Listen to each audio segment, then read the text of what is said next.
Hello, techno tips ഓറിയിലേക്ക് നിങ്ങൾക്ക് ഏവർക്കും സ്വാഗതം.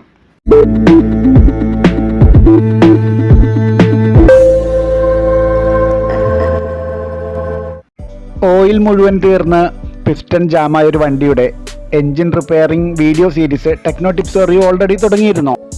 ഈ വീഡിയോ സീരീസിലെ പാർട്ട് 4 വീഡിയോയാണെന്ന്. പാർട്ട് 1, പാർട്ട് 2, പാർട്ട് 3 എന്നിവയുടെ വീഡിയോ ലിങ്ക് ഡിസ്ക്രിപ്ഷൻ ബോക്സിൽ കൊടുത്തിട്ടുണ്ട്. വേരിയേറ്റർ ഗിയർ ഊരിക്കൊണ്ട് ഇന്നത്തെ വീഡിയോ നമുക്ക് ആരംഭിക്കാം.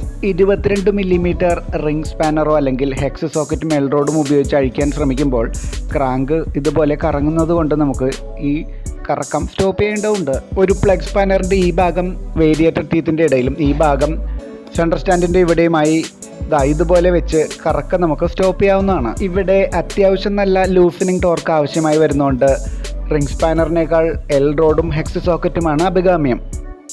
നട്ടിനു പിന്നാലെ ഒരു വാഷറും കിക്കർ റാച്ചറ്റ് അഥവാ കിക്കർ പിനിയൻ്റെ സ്റ്റോപ്പറും ഉണ്ടാകും. ഇനി ഈ ഫാനും വേരിയേറ്റർ ഗിയർ വീലും നമുക്ക് ഇതുപോലെ ഊരിയെടുക്കാം.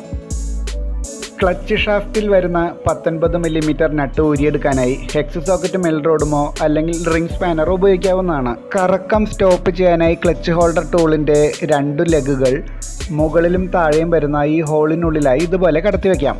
അതിൻ്റെ ഓപ്പോസിറ്റ് ഭാഗം സെൻട്രൽ സ്റ്റാൻഡ് സ്പ്രിങ് ഇടുന്ന ഭാഗത്ത് വയ്ക്കാവുന്നതാണ്. എൻ്റെ ടൂളിന് ലെങ്ത് കുറവുള്ളത് കൊണ്ടാണ് അഡീഷണൽ എക്സ്റ്റൻഷനായി പൈപ്പ് ഞാൻ യൂസ് ചെയ്തിരിക്കുന്നത്.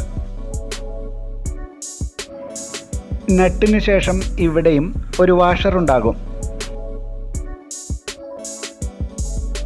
ഇനി ക്ലച്ച് ഹൗസിങ്ങും ക്ലച്ച് അസംബ്ലിയും ഇതുപോലെ ഊരിയെടുക്കാവുന്നതാണ്. വേരിയേറ്റർ കമ്പോണൻറ്റുകൾ എല്ലാം തന്നെ ഒരുമിച്ച് ഇതുപോലെ വലിച്ചൂരിയെടുക്കാവുന്നതാണ്. Crankshaft oil seal leak ആയതുകൊണ്ട് ഇവിടെയാകെ എൻജിൻ ഓയിൽ ലീക്കിംഗ് നിങ്ങൾക്ക് കാണാവുന്നതാണ്. എൻജിൻ തിരികെ അസംബ്ലി ചെയ്യുമ്പോൾ നമുക്ക് ഈ ഓയിൽ സീൽ മാറ്റിയിടാവുന്നതാണ്. അതുപോലെ തന്നെ ക്ലച്ച് ഷാഫ്റ്റ് ഓയിൽ സീലും ഡാമേജ് ആയതുകൊണ്ട് ഗിയർ ഓയിൽ ലീക്കിങ്ങും നിങ്ങൾക്കിവിടെ കാണാവുന്നതാണ്. ഈ ഓയിൽ സീലും ഗിയർ ബോക്സ് അസംബ്ലി ചെയ്യുമ്പോൾ നമുക്ക് റീപ്ലേസ് ചെയ്യാം. മാഗ്നറ്റിൻ്റെ നട്ട് ഊരിയെടുക്കാനായി ഒരു 14 മില്ലിമീറ്റർ ഹെക്സ് സോക്കറ്റും എൽ റോഡും തന്നെ ഉപയോഗിക്കുന്നതാണ് ഉത്തമം. നട്ട് ഊരിയെടുക്കുന്നതിന് മുൻപ് മാഗ്നറ്റിൻ്റെ കറക്കം സ്റ്റോപ്പ് ചെയ്യാനായി മാഗ്നറ്റ് ഹോൾഡർ ടൂളോ അല്ലെങ്കിൽ ഒരു ബോൾട്ടോ ഉപയോഗിക്കാവുന്നതാണ്. മാഗ്നറ്റ് ഹോൾഡർ ഇല്ലാത്തവർക്ക് വേണ്ടി ഞാനൊരു ബോൾട്ട് വെച്ച് അഴിക്കുന്നതാണ് ഇവിടെ കാണിക്കാൻ പോകുന്നത്. പുറത്തേക്ക് തള്ളി നിൽക്കുന്ന ഈ ഭാഗത്ത് ബോൾട്ടിൻ്റെ ഹെഡ് ഇതുപോലെ വരുന്ന രീതിയിൽ പിടിച്ചു കഴിഞ്ഞാൽ നമുക്ക് കറക്കം സ്റ്റോപ്പ് ചെയ്യാവുന്നതാണ്. ഇതുപോലെ വെച്ചുകൊണ്ട് നമുക്ക് നട്ട് വളരെ എളുപ്പത്തിൽ അഴിച്ചെടുക്കാവുന്നതാണ്. നട്ടിന് ശേഷമുള്ള വാഷർ ഇപ്പോൾ ഊരിയെടുത്തില്ലെങ്കിലും കുഴപ്പമില്ല. ഇതാണ് മാഗ്നറ്റ് പുള്ളർ. മാഗ്നറ്റ് ഊരിയെടുക്കാനുള്ള ഒരു സ്പെഷ്യൽ ടൂളാണിത്. പുള്ളറിൻ്റെ ഷേപ്പും ത്രെഡും ഓരോ വണ്ടിയിലും വ്യത്യാസം വരും. നിങ്ങളുടെ വണ്ടി ഏതാണോ അതിനനുസരിച്ച് വാങ്ങിയാൽ മതി. ഒരു 27 മില്ലിമീറ്റർ റിംഗ് സ്പാനർ പുള്ളറിലേക്ക് ഇതുപോലെ കണക്ട് ചെയ്ത് വെച്ചതിന് ശേഷം പുള്ളർ മാഗ്നറ്റിലേക്ക് കടത്തി ഇതുപോലെ നമുക്ക് തിരിച്ച് ടൈറ്റ് ചെയ്യാം. മാഗ്നറ്റ് പുള്ളറിൻ്റെയും മാഗ്നറ്റിൻ്റെയും കറക്കം സ്റ്റോപ്പ് ചെയ്യാനായിട്ടാണ് നമ്മളിവിടെ റിംഗ് സ്പാനർ ഇതുപോലെ ലോക്ക് ചെയ്ത് പിടിക്കുന്നത്. മുഴുവനായി ടൈറ്റ് ചെയ്തതിന് ശേഷം ഊരിയെടുക്കാനുള്ള എളുപ്പത്തിനായി ഓയിൽ സ്റ്റിക്ക് അഥവാ ഡിപ്പ് സ്റ്റിക്ക് നമുക്ക് ഇവിടെ നിന്ന് അഴിച്ചു മാറ്റാം. മാഗ്നറ്റ് പുള്ളറിൻ്റെ ലിവർ ഇതുപോലെ ക്ലോക്ക് വൈസിൽ കറക്കി കൊടുത്തുകൊണ്ടിരുന്നാൽ മാഗ്നറ്റ് മെല്ലെ മെല്ലെ പുറത്തേക്ക് തള്ളി വരുന്നതാണ്. ഒരു ലിമിറ്റിന് ശേഷം പുള്ളറിൻ്റെ ലിവർ എളുപ്പത്തിൽ കറങ്ങുന്നതല്ല. അങ്ങനെയാകുമ്പോൾ ഒരു ഹാമർ ഉപയോഗിച്ച് ഇതുപോലെ മെല്ലെ മെല്ലെ തട്ടിക്കൊടുക്കാവുന്നതാണ്.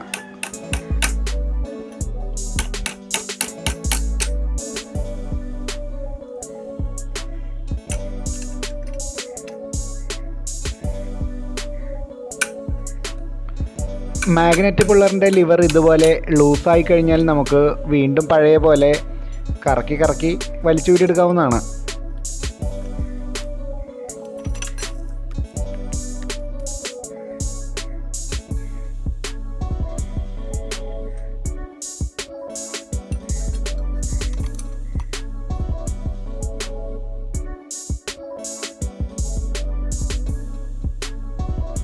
മാഗ്നറ്റ് ഇതുപോലെ തിരിച്ചു കൊടുത്തുകൊണ്ടിരുന്നാൽ പുള്ളറിൽ നിന്നും നിങ്ങൾക്ക് വേർപെടുത്തിയെടുക്കാവുന്നതാണ്.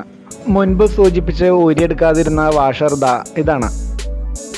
ഇനി നമുക്ക് കോയിൽ അസംബ്ലി ഊരിയെടുക്കാം. അതിനുവേണ്ടി ഈ കാണുന്ന 3 8 മില്ലിമീറ്റർ ബോൾട്ടുകൾ ഒരു ടീ സ്പാനർ ഉപയോഗിച്ച് ആദ്യം തന്നെ നമുക്ക് ഊരി മാറ്റാം.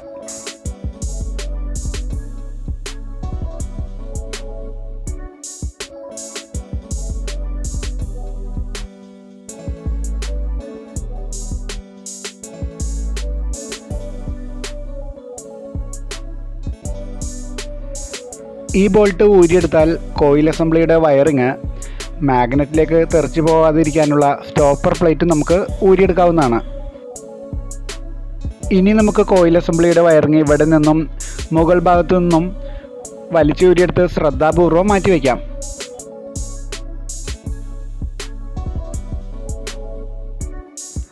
ആദ്യം കാണിച്ച 2 8 മില്ലിമീറ്റർ ബോൾട്ടുകൾ ഊരിയെടുത്താൽ നമുക്ക് കോയിൽ പുറത്തേക്കൊരൽപ്പം വലിച്ചു നീട്ടാവുന്നതാണ്.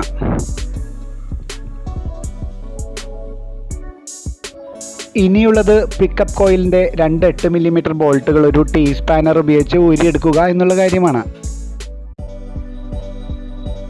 ഇതാണ് ആ 2 8 മില്ലിമീറ്റർ ബോൾട്ടുകൾ.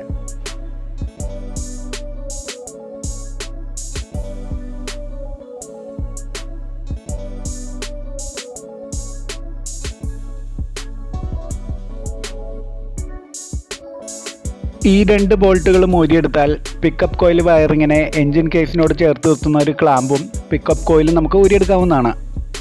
ഇതും കൂടി കഴിഞ്ഞാൽ കോയിൽ അസംബ്ലി നമുക്ക് പൂർണ്ണമായും എടുത്തു മാറ്റാം.